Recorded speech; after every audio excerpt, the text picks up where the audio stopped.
गरीब बेटी को मिला 150 कार वाला अमीर ससुराल। महेश शाम को घर आता है तो अविका उससे कहती है, पिताजी आ गए आप? आपको पता है माँ कह रही थी कल मेरा स्कूल में एडमिशन हो जाएगा। अरे बेटा ये तो बहुत खुशी की बात है। हाँ जी, हमने जो RTI के थ्रू अविका बिटिया का फॉर्म भरा था ना, उसमें हमारी बिटिया का नाम आ गया है, और वो भी शहर के सबसे बड़े स्कूल जय गुरुदेव इंटरनेशनल स्कूल में। ये सुनकर महेश की खुशी का ठिकाना नहीं रहता और वो कहता है, अरे वाह ये तो बहुत खुशी की बात है, अब मेरी बिटिया अमीरों के स्कूल में पढ़ाई करेगी। बातें करते हुए कामिनी खाना लगा देती है।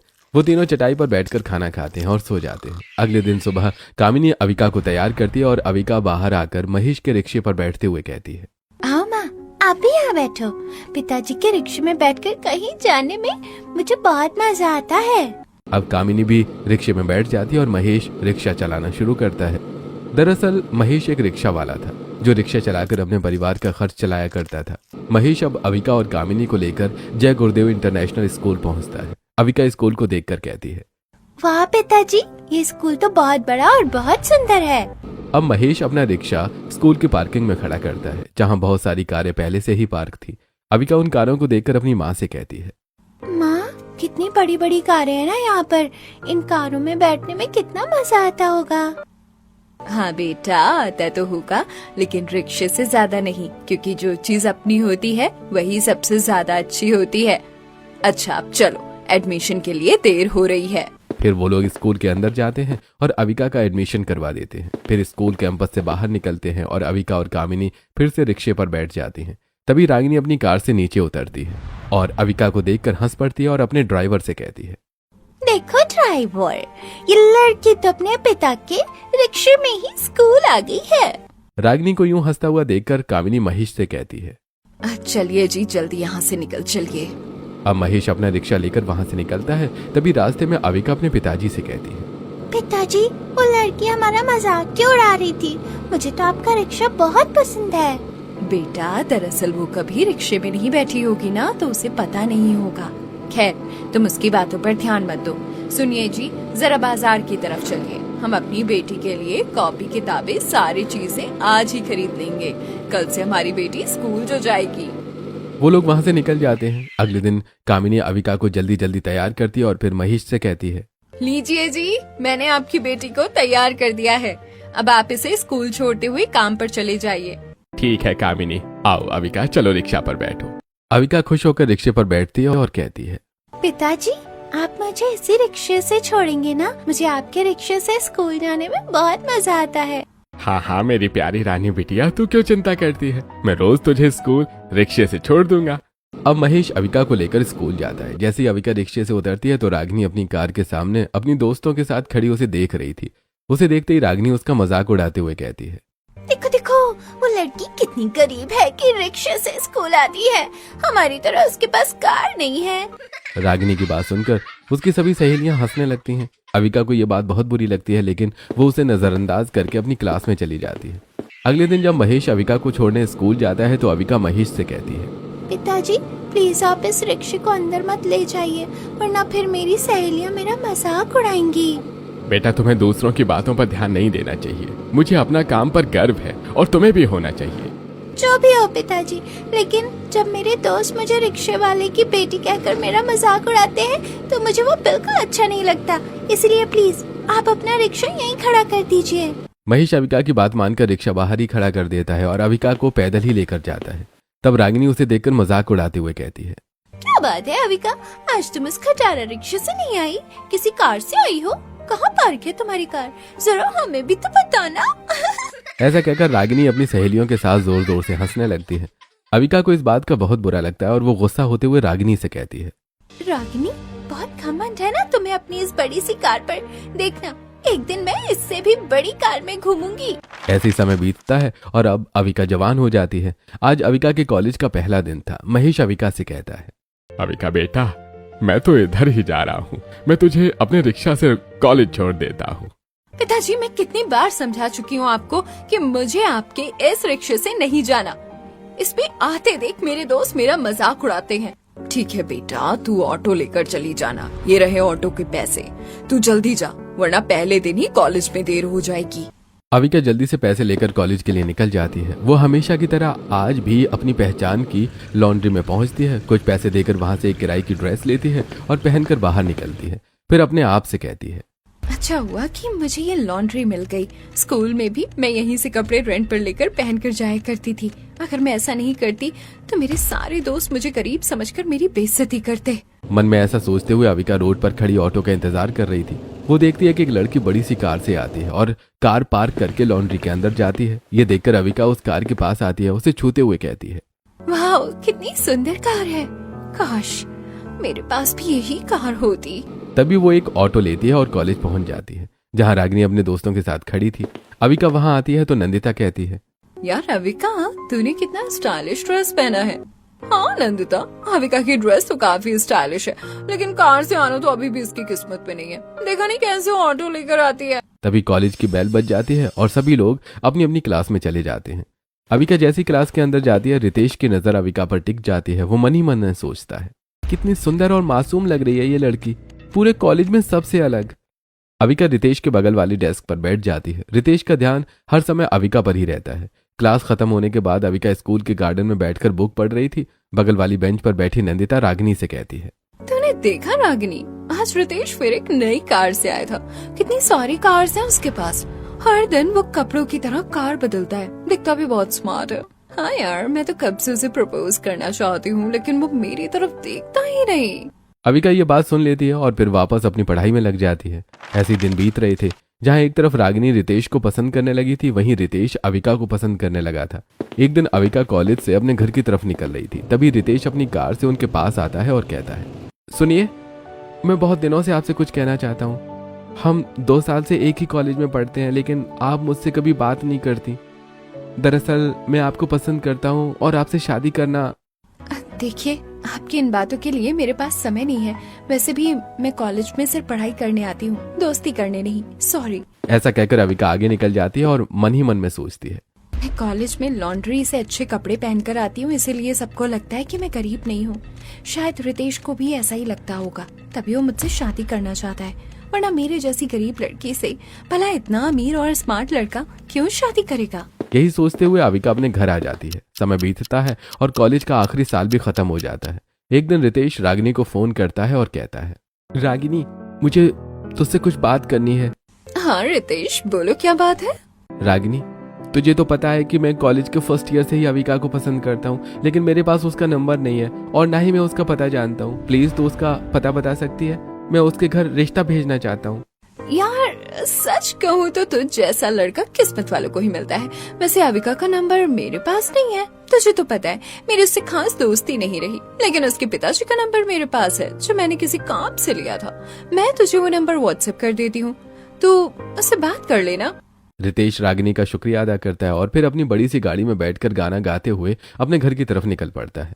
रितेश अपने घर पहुंचता है और पार्किंग में अपनी कार पार्क करता है, जहां पहले से ही 150 कारें खड़ी थी। कार पार्क करने के बाद रितेश अपने बड़े से बंगले के अंदर जाता है और अपने नौकर रामू काका से कहता है, रामू काका, माँ कहाँ है? मुझे उनसे बात करनी है। बेटा, वो गार्डन में बैठी हैं। अब रितेश भी गार्डन में जाता है और अपनी माँ के पास बैठकर कहता है, माँ, तुम यहाँ गार्डन में बैठकर अखबार पढ़ रही हो और मुझे अपनी लाइफ का एक बहुत इंपॉर्टेंट मैटर आपसे डिस्कस करना है। हाँ बेटा, क्या बात है, बता। अब रितेश सारी बातें अपनी माँ को बताता है। ये सब सुनकर कल्पना कहती है, ठीक है बेटा, मैं आज ही तेरे पिताजी से बात करती हूँ। कल्पना ऐसा कह रही थी कि तभी कमलेश और शिप्रा भी वहां आ जाते हैं और कमलेश कहता है, क्या बात है भाई? लगता है माँ बेटे में कोई राज की बात चल रही है। आइए जी, ये राज की बात आपको भी पता होनी चाहिए। ऐसा कहकर कल्पना कमलेश को सारी बातें बता देती है। ये सुनकर शिप्रा खुश होते हुए कहती है, अरे वाह भैया, मुझे तो बहुत खुशी हो रही है। आखिर आपको कोई लड़की पसंद आ ही गई। जब हमारे बेटे को लड़की पसंद है तो हमारे लिए ये मायने नहीं रखता कि उसका बैकग्राउंड क्या है। हम कल ही उसके घर शगुन लेकर चलेंगे। तब कमलेश के फोन पर कॉल आता है और बात करने के बाद वो फोन रखते हुए कहता है, चलो, हमारे रसोइयों ने खाना लगा दिया है और हमें बुला रहे हैं। अब कमलेश अपनी पत्नी और बेटे के साथ अपने बड़े से शानदार डाइनिंग हॉल में आता है, जहां ढेर सारी रसोइयों ने अलग अलग तरह का खाना लगाया हुआ था। सभी लोग मिलकर खाना खाते हैं। अगले दिन रितेश कमलेश को महेश का नंबर देता है और कमलेश महेश को फोन करता है और कहता है, भाई साहब, दरअसल हम आपकी बेटी के लिए रिश्ता लेकर आपके घर आना चाहते हैं, इसलिए आपसे घर का पता पूछने के लिए मैंने कॉल किया है। हाँ, भाई साहब, मैं हनुमान मंदिर के पीछे वाली गली में रहता हूँ। महेश रिक्शा वाला नाम है मेरा। आपको कोई भी घर मेरे घर का पता बता देगा। फोन रखने के बाद महेश कामिनी और अविका को सारी बातें बताता है और कहता है, इन लड़के वालों ने अपने बारे में कुछ बताया तो नहीं, लेकिन अगर रिश्ता अच्छा होगा तो हम पक्का कर देंगे। शाम को अविका सब्जियां लाने के लिए बाजार जाती है। तभी उसकी सहेली नंदिता उससे मिलती है और कहती है, अरे अविका, कैसी है तू? जब से कॉलेज बंद हुआ तब से तेरी कोई खबर ही नहीं। शादी कर ली क्या तूने? नहीं यार, बल्कि लड़के वाले मुझे आज ही देखने आ रहे हैं। अच्छा, तो क्या करता है वो लड़का? यार, मेरे जैसी रिक्शे वाले की बेटी के लिए कोई रिक्शा वाला ही आएगा। मुझे तो कोई करोड़पति लड़का मिलने से रहा। ऐसे छोड़, रागिनी कैसी है? रागिनी की शादी एक बहुत अमीर लड़के से हो गई है और वो अपने ससुराल में है। बातें करने के बाद अविका अपने घर वापस आ जाती है। अगले दिन कमलेश अपने परिवार वालों के साथ अपनी बड़ी सी शानदार कार से होने वाली बहू के लिए ढेर सारा शगुन लेकर निकल पड़ता है। जल्दी ही वो लोग महेश के बताए हुए पते पर पहुंच जाते हैं। कार पार्क करके शगुन अपने हाथों में लेकर सभी अविका के घर पहुंचते हैं। अविका की माँ उन्हें देखकर कहती है, आइए आइए, मुझे अविका के पिताजी ने बता दिया था कि आप लोग रिश्ता लेकर आ रहे हैं। रितेश, महेश, कल्पना और शिप्रा सभी लोग वहां बिछी चटाई पर बैठ जाते हैं। तभी अविका रसोई से रितेश को झांक कर देखती है और चौंक जाती है। फिर अपने आप से कहती है, इसका मतलब रितेश ही रिश्ता लेकर आया है मेरे लिए? लेकिन रितेश तो करोड़पति बाप का बेटा है, भला वो मुझसे शादी क्यों करना चाहता है? हॉल में बैठा कमलेश महेश से कहता है, भाई साहब, हमें आपकी बेटी बहुत पसंद है और हमारी तरफ से ये रिश्ता पक्का समझिए। अरे, मेरी बेटी इतने बड़े घर जाएगी, मैंने तो कभी सोचा भी नहीं था। हमारी तरफ से भी ये रिश्ता पक्का समझिए। और इस तरह रितेश और अविका का रिश्ता पक्का हो जाता है। उनके जाने के बाद मोहल्ले की कुछ औरतें अविका के रिश्ते के बारे में बात करते हुए कहती हैं, अमृता बहन, देखो तुमने, उस गरीब रिक्शे वाले की बेटी अविका के लिए करोड़पति घर से रिश्ता आया है। हाँ बहन, उसके तो भाग्य ही चमक गए। सुना है लड़के वालों की कार की फैक्ट्री है। उसके बाप ने जीवन भर रिक्शा चलाया और अब लड़की बड़ी बड़ी कारों में घूमेगी। सब भगवान की लीला है। इधर रितेश अविका को देखकर मुस्कुरा रहा था और उधर अविका भी खुश होते हुए रितेश को देख रही थी। ऐसी समय बीतता है और 2 महीने के अंदर उनकी शादी हो जाती है और अविका दुल्हन बनकर अपने ससुराल आ जाती है। कल्पना अविका का गृह प्रवेश करवाती है। अविका जैसे ही अंदर आती है, अपने बड़े से आलीशान ससुराल को देखकर चौंक जाती है और मन ही मन कहती है, हे भगवान, मेरा ससुराल तो इतना बड़ा और आलीशान है, इतने पैसे वाले लोग हैं। माँ सही कहती है, मेरी तो किस्मत ही खुल गई है। अविका भाभी, आज आपको जितनी बातें भैया से करनी है आज ही कर लेना, क्योंकि कल मैं सारे दिन आपसे बात करूंगी और आपको अपना पूरा घर घुमाऊंगी। हाँ हाँ प्रिया, कल बातें भी कर लेना और अविका को घर भी दिखा देना। लेकिन अभी तो वो थक गई होगी, उसे अपने कमरे में जाकर आराम करने दो। तुम लोग भी अपने अपने कमरे में जाकर आराम करो। अब सभी अपने अपने कमरे में जाकर आराम करते हैं। अविका रितेश से बातें करते हुए कहती है, मैंने तो सोचा ही नहीं था कि कभी मेरी आपसे शादी हो सकती है। कहाँ मैं और कहाँ आप। अरे तुम्हें तो पता है अविका कि मैं तुम्हें कॉलेज के फर्स्ट ईयर से ही पसंद करता हूँ, लेकिन तुमने कभी मुझसे बात ही नहीं की। मैंने तो फर्स्ट ईयर में ही सोच लिया था कि शादी करूंगा तो सिर्फ तुमसे। ये सुनकर अविका बहुत खुश होती है। अगली सुबह अविका की नंद एक बहुत सुंदर और स्टाइलिश सा ड्रेस और कुछ ज्वेलरी लेकर अविका के पास आती है और उसे देते हुए कहती है, भाभी, आपकी पहली रसोई के लिए मैंने ये ड्रेस ली है आपके लिए, और माँ ने कुछ ज्वेलरी भेजी है। आप इसे पहनकर तैयार होकर बाहर आ जाइए। शिप्रा अविका को ड्रेस और ज्वेलरी देकर वहाँ से चली जाती है। तब अविका उस ड्रेस को देखते हुए सोचती है, मैंने तो हमेशा सुंदर ड्रेस किराए पर लेकर ही पहनी थी, लेकिन आज मुझे अपनी इतनी महंगी और सुंदर ड्रेस पहनने के लिए मिल रही है। अविका ड्रेस और ज्वेलरी पहनकर तैयार होती है और बाहर आती है। तब उसकी सास उससे कहती है, आओ आओ अविका बहू, आज तुम्हारे ससुराल में पहला दिन है। वैसे तो हमारे घर में खाना बनाने के लिए ढेर सारे रसोइयाँ हैं, लेकिन तुम अपने हाथों से रसोई में जाकर मीठा बना लो ताकि तुम्हारी पहली रसोई की रस्म पूरी हो जाए। जी माँ जी, मैं अभी बना लेती हूँ। चलिए भाभी, मैं भी आपके साथ किचन में आपकी मदद करती हूँ।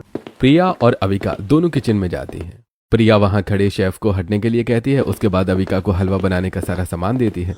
अविका हलवा बनाना शुरू करती है। तब प्रिया उससे कहती है, पता है भाभी, मुझे हमेशा ऐसा लगता था कि इतने बड़े घर में मेरी कोई दोस्त होनी चाहिए थी जो मेरे साथ टाइम स्पेंड कर सके। अब आप आ गई हो ना, हम दोनों मिलकर खूब सारी बातें करेंगे। और हाँ, एक बात और, मुझे कार ड्राइविंग का बहुत शौक है। मैं आपको भी कार चलाना सिखा दूंगी, फिर हम दोनों मिलकर कार चलाएंगे।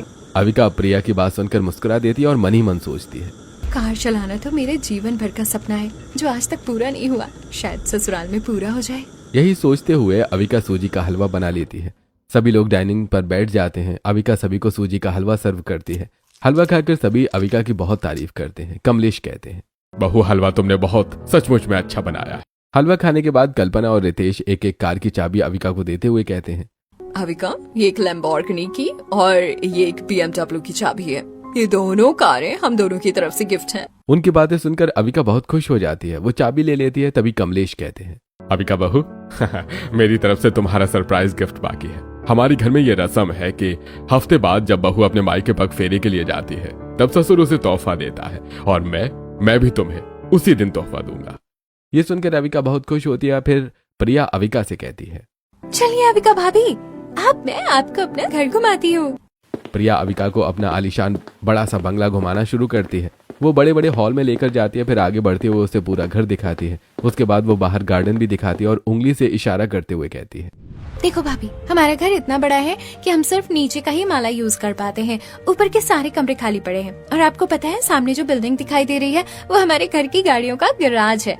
चलो मैं आपको वो भी दिखाती हूँ। प्रिया अविका को लेकर अपने घर की गाड़ियों के गैराज में जाती है, जहाँ पर ढेर सारी कारें पार्क थीं। उन कारों को दिखाकर प्रिया अविका को बताती है, अविका भाभी, ये 150 कारें हमारी है, इंडिया और आउट ऑफ इंडिया की।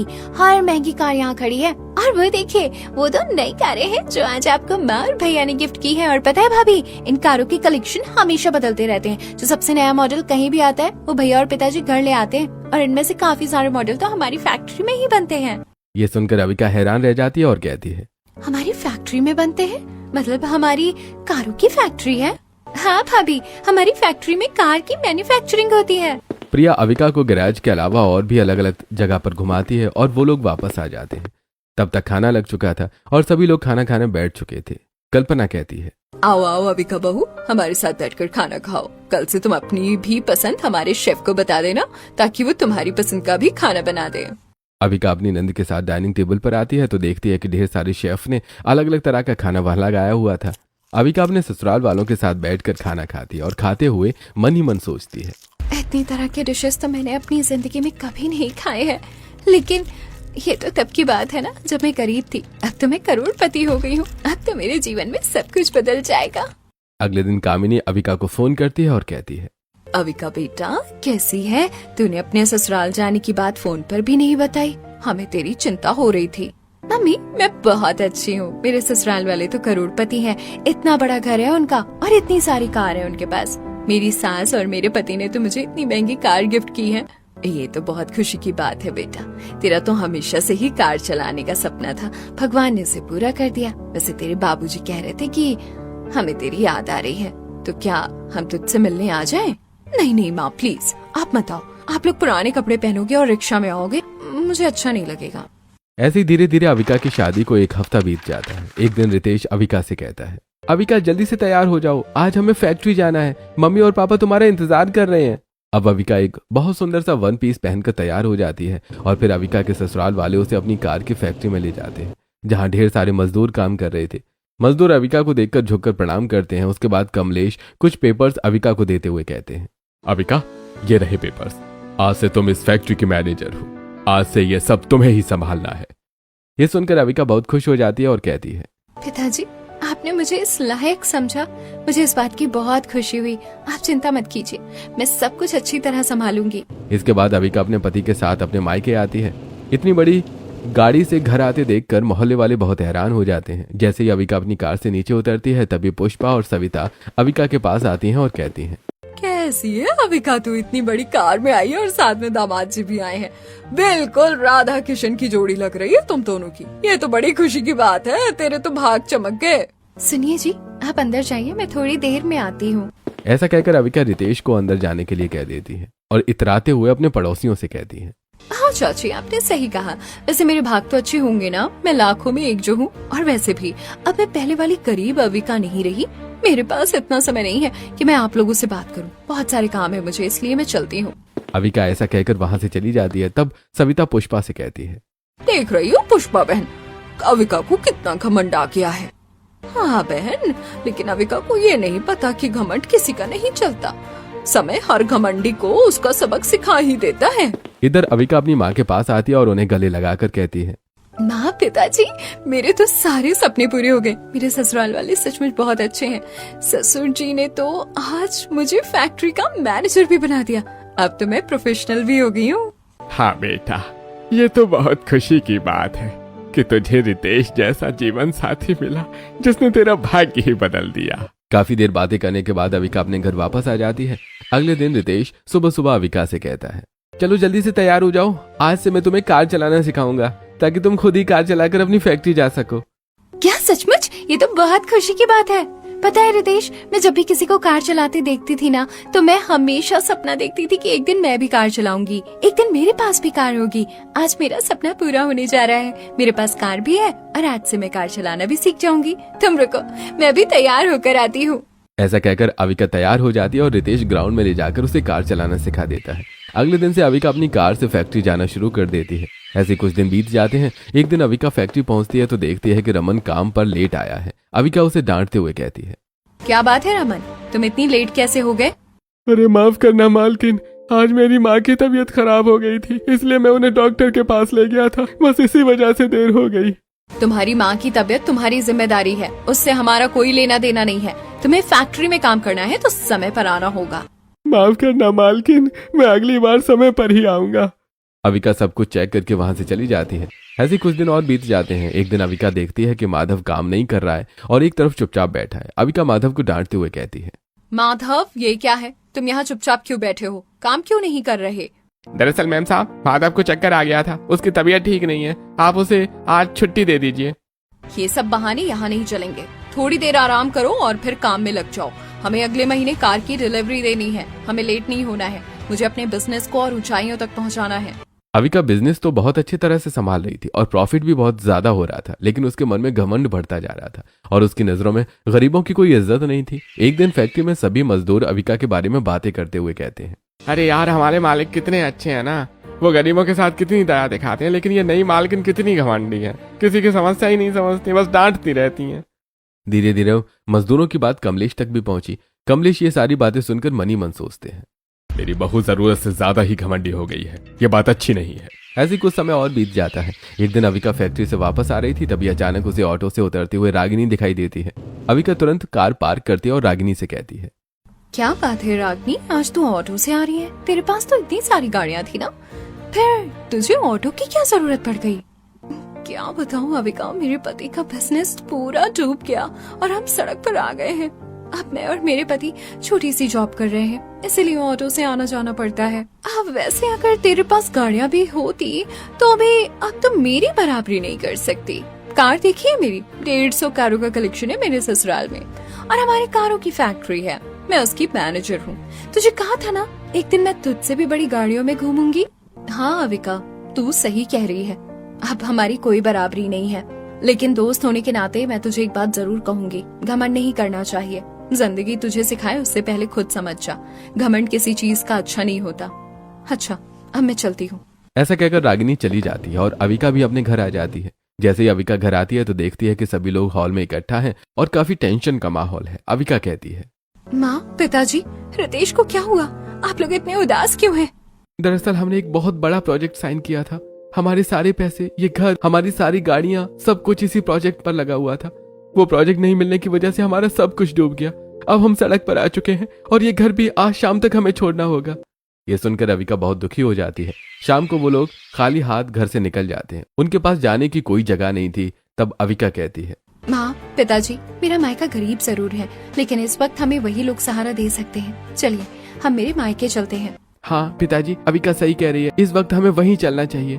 अब वो लोग अविका के मायके पहुंचते हैं और सारी बातें बताते हैं। ये सुनकर अविका के पिता कहते हैं, अविका बेटा, तू परेशान क्यों होती है? भले ही तेरा बाप गरीब रिक्शा वाला है, लेकिन इसी रिक्शे को चलाकर ही मैंने तुझे जीवन भर पाला है। आज भी तेरे और तेरे ससुराल वालों के बुरे वक्त में मैं इसी रिक्शे को चलाकर तुझे सहारा दे सकता हूँ। जब तक चाहो यहाँ आराम से रह सकती हो। ये सुनकर अविका के मन को थोड़ी राहत मिलती है। अगले दिन से अविका के पिता दिन भर रिक्शे चलाते हैं और रात को राशन लेकर आते हैं, जिससे सभी के लिए खाना बनता है। ये देखकर अविका मन ही मन सोचती है, पिताजी सारा दिन कितनी मेहनत करके कमा कर लाते हैं। आज पहली बार मुझे एहसास हो रहा है कि मेहनत की कमाई कितनी ज्यादा इम्पोर्टेंट है। अगर आज पिताजी रिक्शा चलाकर कमा कर नहीं ला रहे होते तो मेरे ससुराल वाले भूखे ही रह जाते। अविका ऐसा सोच रही थी कि तभी उसकी माँ सभी के लिए खाना लगा देती है। सभी लोग बैठकर खाना खाते हैं और अविका को अपने ख्यालों में डूबा देखकर अविका की माँ कहती है, अविका बेटा तू क्या सोच रही है? खाना लग गया है, सभी खाना खा रहे हैं, चल तू भी सबके साथ में खाना खा ले। जी माँ। अब अविका सभी के साथ बैठकर खाना खाती है। ऐसे ही दिन बीतने लगते हैं। अपने ससुराल वालों के साथ मायके में रहने लगती है। एक हफ्ता बीत चुका था और गरीबी की वजह से अविका अपने ससुराल वालों को अच्छी तरह खाना भी नहीं खिला पा रही थी और ना ही उसकी जरूरतें पूरी हो पानी थी। एक दिन अविका रितेश से कहती है, रितेश, मुझे लगता है कि जब तक हालात ठीक नहीं हो जाते मुझे एक छोटी मोटी जॉब कर लेनी चाहिए। हाँ अविका, मैं और पिताजी भी जॉब ढूंढ रहे हैं, लेकिन इस शहर में हमें हर कोई पहचानता है। इतनी पहचान होने की वजह से मुझे और पिताजी को जॉब नहीं मिल पा रही है, पर जल्दी ही मिल जाएगी। लेकिन अगर तुम तब तक जॉब करना चाहती हो तो कर सकती हो, मुझे कोई एतराज नहीं है। लेकिन तुम इतनी मेहनत करके जॉब कर लोगी? क्यों नहीं रितेश, मेरे पिताजी इतनी मेहनत करके रिक्शा चलाते हैं। मेरी फैक्ट्री में ढेर सारी मजदूर इतनी मेहनत करके काम करते हैं, तो क्या मैं अपने परिवार के लिए मेहनत नहीं कर सकती? मैं मेहनत जरूर करूंगी और जॉब करके जब तक घर के हालात ठीक नहीं होते तब तक घर का खर्च चलाऊंगी। मुझे खुशी है अविका कि तुमने जॉब करने की सोची और तुम अपने परिवार के बारे में इतना अच्छा सोचती हो। अगले दिन अविका सभी लोगों को अपने जॉब करने के बारे में बताती है। सभी लोग खुश हो जाते हैं और अविका की सास कहती है, बहू, मुझे बहुत खुशी है कि तू अपने परिवार के लिए मेहनत करने के लिए तैयार है। भगवान ने चाहा तो सब ठीक हो जाएगा। और फिर अविका तैयार होकर जॉब ढूंढने के लिए निकल जाती है। बड़ी मेहनत के बाद उसे एक छोटी सी जॉब मिलती है। वो शाम को घर आती है और खुश होकर सभी लोगों से कहती है, माँ, पिताजी, आप सबको पता है मुझे आज जॉब मिल गई है। कल से मैं जॉब ज्वाइन कर रही हूँ। ये सुनकर सभी लोग बहुत खुश हो जाते हैं। अगले दिन से अविका जॉब ज्वाइन कर लेती है। वो सारा दिन ऑफिस में काम करती और शाम को थक कर जब घर आती तो अपनी माँ के साथ अपने ससुराल वालों के लिए खाना बनाती। ऐसे ही समय बीत रहा था। अविका पूरे 1 महीने बहुत मेहनत और ईमानदारी से काम करती है। 1 महीने बाद उसे पेमेंट मिलती है। वो पेमेंट लेकर अपने पिताजी के पास आती है और उनके हाथ में रखते हुए कहती है, पिताजी, मैंने जिंदगी में पहली बार मेहनत करके अपने पैसे कमाए हैं। तब मुझे एहसास हुआ कि आपने रिक्शा चलाकर कितनी मेहनत से मुझे पाला और मैं आपके रिक्शा चलाने को ही नीचा दिखाती रही। मैंने ये भी जाना कि गरीबों के प्रति हमारे मन में हमदर्दी होनी चाहिए, जो मेरे मन में खत्म हो चुकी थी। आप सब मुझे माफ कर दीजिए। अब मैं जीवन का असली सबक सीख चुकी हूँ। ये सुनकर अविका के ससुराल वाले बहुत खुश हो जाते हैं और उसके ससुर कहते हैं, अविका बेटा, तुम्हें यही समझाने के लिए हमने ये सब नाटक रचा था और 1 महीने के लिए तुम्हारे मायके में आई। ये आप क्या कह रहे हैं पिताजी? कि हमारा बिजनेस सचमुच नहीं डूबा है? क्या हम अभी भी करोड़पति हैं? हाँ अविका, दरअसल हम अभी भी करोड़पति हैं। हमारा बिजनेस बिल्कुल ठीक है, कुछ भी नहीं बिगड़ा। ये सब तो तुम्हें रास्ते पर लाने के लिए हमें करना पड़ा और इसके बारे में तुम्हारे मम्मी पापा को भी सब कुछ पता है। क्या माँ और पिताजी, आप इस बारे में सब कुछ जानते हैं? माँ, आपने भी मुझे कुछ नहीं बताया। हाँ बेटा, हम सब कुछ जानते हैं। सिर्फ तुम्हें सही रास्ते पर लाने के लिए ही ये सब किया गया था। बेटा, तुम सिर्फ अब उनके परिवार की बहू नहीं बल्कि फैक्ट्री की इंचार्ज भी हो। जब तुम्हारे ससुर जी को पता चला कि तुम अपने घमंड में मजदूरों से भी अच्छा व्यवहार नहीं कर रही हो, तो उन्होंने फैसला किया कि तुम्हें सुधारना जरूरी है ताकि तुम अच्छी तरह घर और बिजनेस दोनों चला सको। और फिर उन्होंने हमें फोन किया और सारी बातें बताई। इस पर तुम्हारे पिताजी ने कहा, भाई साहब, आप बिल्कुल सही कह रहे हैं। अविका मेरी इकलौती बेटी है। वो बड़े स्कूल में पढ़ी है और मैंने बचपन से ही उसे बहुत नाज नखरे में पाला है। शायद इसीलिए वो मेहनत की कदर नहीं कर पा रही है। हम आपका साथ देने को तैयार हैं। आप यहाँ आ जाइए। मुझे विश्वास है कि आपके बताए गए तरीके पर चलकर हम अविका को हमेशा के लिए बदल सकते हैं और उसे मेहनत की कदर भी समझा सकते हैं। और फिर क्या हुआ, ये सब कुछ तुम अच्छी तरह जानती हो। आप सही कहती हो माँ, मुझे अपने जीवन में बहुत कुछ सीखना बाकी था। पिताजी, आपका बहुत बहुत शुक्रिया कि आप लोगों ने मुझे ये सब सिखाने के लिए इतनी बड़ी कुर्बानी दी।